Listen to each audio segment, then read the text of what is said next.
સતત વધતી ગરમીને લઈને રાજકોટ વાસીઓ માટે એક નિર્ણય કરવામાં આવ્યો। શહેરમાં તમામ ટ્રાફિક સિગ્નલ બપોરના સમયે બંધ રહેશે। બપોરના 1 થી 4 વાગ્યા સુધી ટ્રાફિક સિગ્નલ બંધ રહેશે। ટ્રાફિક સિગ્નલ પર લોકોને તડકામાં શેકાવવું નહીં પડે। તો વધતી જતી ગરમીને પગલે હવે રાજકોટ વાસીઓ માટે એક મહત્વપૂર્ણ નિર્ણય કરવામાં આવ્યો। શહેરમાં બપોરના સમયે તમામ ટ્રાફિક સિગ્નલ બંધ રહેશે। બપોરના સમયે 1 થી 4 વાગ્યા સુધી ટ્રાફિક સિગ્નલ બંધ રહેશે। એટલે ટ્રાફિક સિગ્નલ પર હવે લોકોને તડકામાં શેકાવવું નહીં પડે। વધુ વિગત મેળવીએ રાજકોટથી સંવાદદાતા રહીમ લાખાણી પાસેથી। રહીમ, સતત ગરમી વધી રહી છે ત્યારે રાજકોટ વાસીઓ માટે એક મહત્વપૂર્ણ નિર્ણય કરવામાં આવ્યો। બપોરના સમયે હવે તેમણે ટ્રાફિક સિગ્નલ પર ઊભું નહીં રહેવું પડે।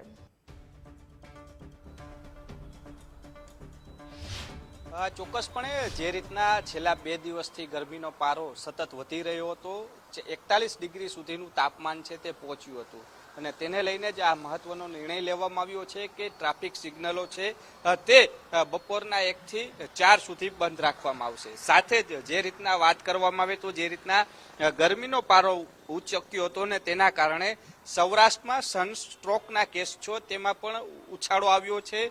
છેલ્લા 2 દિવસની અંદર સૌરાષ્ટ્રની અંદર 177 કેસ છે તે સનસ્ટ્રોકના નોંધાયા છે। 108માં બપોરના સમયે કેસો છે તેમાં ઉછાળો આવતો હતો। જે રીતના જૂનાગઢની અંદર 32 કેસ છે તે નોંધાણા હતા, રાજકોટની અંદર 29 કેસ, સાથે પોરબંદર અને જામનગરની અંદર 16, અમરેલીની અંદર 10 જેટલા કેસો છે તે બપોરના સમયે નોંધાણા હતા। કારણ કે તડકાના કારણે જે પાણી શરીરમાં ઘટી જવું ને તેના કારણે સનસ્ટ્રોકના કેસો છે તેમાં ઉછાળો આવ્યો હતો। તેને લઈને આરોગ્ય વિભાગ છે તે પણ હરકતમાં આવ્યું છે। રાજકોટના તમામ આરોગ્ય કેન્દ્ર ઉપર ORSનું વિતરણ છે તે પણ શરૂ કરી દેવામાં આવ્યું છે।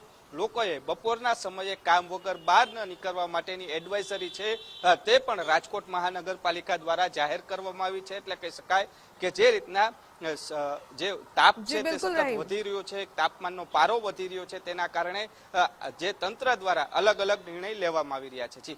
જી, આપ જોડાયેલા રહેશો। અમદાવાદથી સંવાદદાતા અર્પિત દરજી પણ જોડાઈ ગયા છે।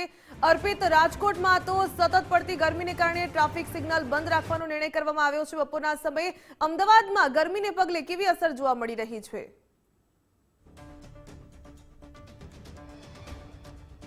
અમદાવાદ શહેરમાં આજની વાત કરીએ તો લોકોને આંશિક ગરમીથી રાહત મળી છે। હાલના તાપમાનની વાત કરીએ તો અમદાવાદ શહેરના અલગ અલગ વિસ્તાર પ્રમાણે હાલનો તાપમાનની વાત કરીએ તો 35 થી 36 ડિગ્રી વર્તમાન સમયમાં, એટલે કે લગભગ 12 વાગ્યાથી 1-2 વાગ્યા સુધી આ પ્રકારનું તાપમાન એટલે કે 35 થી 36 ડિગ્રી સેલ્સિયસ જોવા મળી રહ્યું છે। એટલે કે લોકોને પાછલા 10 થી 15 દિવસ દરમિયાન જે એક સમય આવ્યો હતો, 1-2 દિવસ એવા આવ્યા હતા કે ગરમીનું પ્રમાણ 40 ડિગ્રી સુધી પણ ક્યાંક પહોંચ્યું હતું। પણ આજની વાત કરીએ તો અમદાવાદ શહેરમાં વાસીઓ માટે રાહતની વાત છે કે ગરમીમાં આંશિક ઘટાડો થયો છે। હીટવેવની પણ આજની આગાહી હોય એ પ્રકારની બાબત સામે નથી આવી।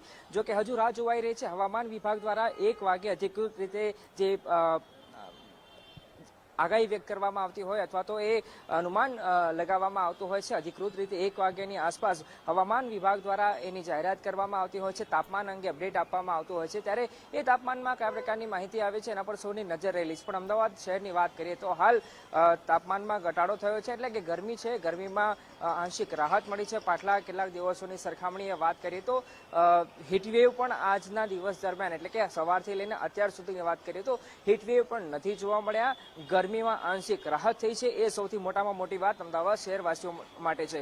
પણ તૈયારીની વાત કરીએ તો શહેરના કેટલાક એવા વિસ્તારો છે કે જ્યાં સ્થાનિક તંત્ર દ્વારા, પ્રશાસન દ્વારા જે સ્પ્રિંકલિંગ હોય છે એની પણ વ્યવસ્થા કરવામાં આવી છે। જાહેર સ્થાનો થોડા દિવસ પહેલા એટલે 2 થી 3 દિવસ પહેલા ગુજરાત ફર્સ્ટે જ અહેવાલ બતાવ્યો હતો કે Lal Darwaja AMTS bus stand છે ત્યાં સ્પ્રિંકલિંગની પણ વ્યવસ્થા કરવામાં આવી છે કે જો કોઈ એવી ગરમી એ લેવલ સુધી પહોંચે તો એ ઠંડકથી લોકોને રાહત મળે।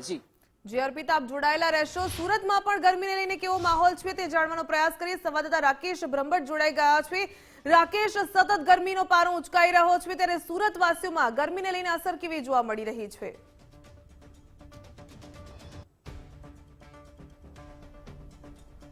બિલકુલ સવારના 12 વાગ્યાથી લઈને બપોરના 2 થી 3 વાગ્યા સુધી છે તે 40 ડિગ્રીના જે તાપમાનનો અનુભવ છે તે શહેરીજનો કરી રહ્યા છે અને આવા સંજોગોની અંદર હીટ સ્ટ્રોક થવાની પણ શક્યતાઓ રહેલી છે, જેને ધ્યાનમાં રાખી પાલિકા સંચાલિત સ્મીમેર હોસ્પિટલ ખાતે ખાસ આઈસ વોર્ડ તૈયાર કરવામાં આવ્યા છે। તસવીરો સીધી જોઈ શકો છો કે આ પ્રમાણે આઈસ વોર્ડ તૈયાર કરાયા છે, જેમાં હીટ સ્ટ્રોકનો ભોગ બનેલા લોકોને અહીં સારવાર આપવામાં આવી રહી છે। ત્યારે સ્મીમેર હોસ્પિટલના જે અધિકારી છે આપણી જોડે મોજૂદ છે, સીધી વાત કરીશું તેમના જોડે। બેન, આપનું નામ? મારું નામ ડૉક્ટર નીતા પટેલ છે, આરએમઓ સ્મીમેર હોસ્પિટલ। હીટ સ્ટ્રોકના દર્દીઓ માટે અમે ઇમરજન્સી વિભાગમાં આ રીતે આઈસ બેડની વ્યવસ્થા કરી છે, જેમાં આ જે બેડ છે એમાં પાણી ભરવામાં આવે છે અને સાથે બરફ રાખવામાં આવે છે, જેથી પાણી ઠંડુ રહે। હીટ સ્ટ્રોકના દર્દીઓનું મોટેભાગે ટેમ્પરેચર 100 ઉપર હોય છે, 102, 103, 104 કોઈ વાર પહોંચી જતું હોય। તાત્કાલિક એમનું ટેમ્પરેચર નોર્મલ કરવા માટે આ રીતની એક વ્યવસ્થા છે। સાથે સાથે એમનું પલ્સ, બીપી, હાર્ટ રેટ વગેરે મોનિટરિંગ થતું હોય। જરૂરત પડે તો આઈવી ફ્લુઇડ્સ આપવા પડે, કેમ કે આવી કન્ડિશનમાં દર્દીઓનું ટેમ્પરેચર વધી જાય, ચક્કર આવવા, લૂ લાગે ત્યારે ઉલટી ઉપકા થવા, શરીર પર રેશિસ થઈ જવા, આ બધા એના લક્ષણ છે। તો એના તરત જ આપણે જે ઇમરજન્સીમાં સારવાર કરવાની કે દર્દી આવું જ્યારે હાઈ ટેમ્પરેચરવાળું આવે ત્યારે આ રીતે બેડ્સમાં જ સીધું મૂકવામાં આવે એના કપડાં એ કરીને, તો જેથી એનું શરીરનું તાપમાન નીચે થઈ શકે અને તાત્કાલિક આપણે એને એ કરી શકીએ। બિલકુલ, જે પ્રમાણે આપણે સાંભળ્યું હશે કે હીટ સ્ટ્રોકનો ભોગ બનેલા દર્દીઓને અહીં લાવવામાં આવે છે અને ખાસ ટ્રીટમેન્ટ આપવામાં આવે છે, કારણ કે જે તાપમાનનું જે ડિગ્રી છે તે વધી જતી હોય છે અને તેના કારણે તેને અન્ય જે અસરો પણ થતી હોય છે અને તેને કંટ્રોલમાં લાવવા માટે આ ખાસ આઈસ બેડ તૈયાર છે તે સુરત મહાનગરપાલિકા સંચાલિત સ્મીમેર હોસ્પિટલમાં કરવામાં આવી છે। પરંતુ હાલ સુરતમાં જે તાપમાનનો પારો છે તે 37 થી 40 ડિગ્રી સુધી હાલ જઈ રહ્યો છે અને તેના કારણે લોકો ગરમીની અંદર છે તે હાલ શેકાઈ રહ્યા છે।